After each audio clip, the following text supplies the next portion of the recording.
Cash चले की card फुल व्यवस्था बा हो।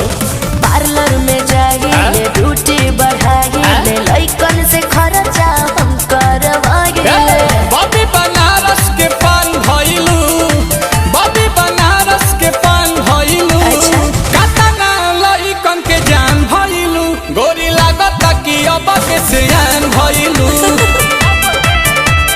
सच में तो गोरी लागत कि अब के सियान भइलू।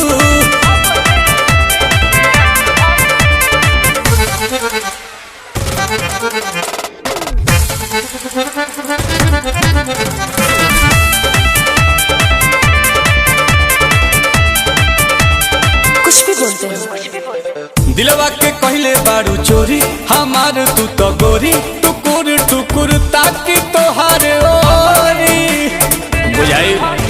लेकोमी के लिपस्टिक लगाइले, लोटस के फेशियल कराइले।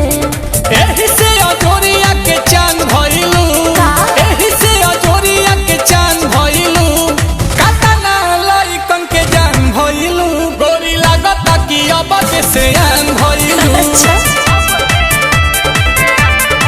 हाँ गोरी लागत कि अब के सियान भइलू।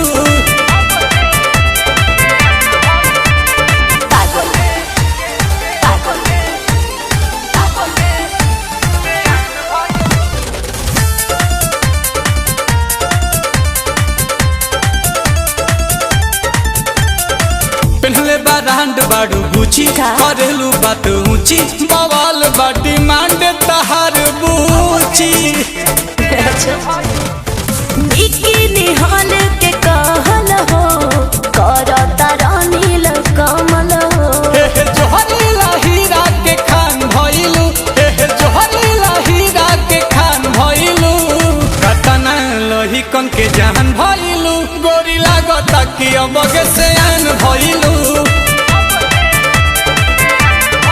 हो गोरी लागत कि अब के सियान भइलू। देखी हो पगला मत जइहो।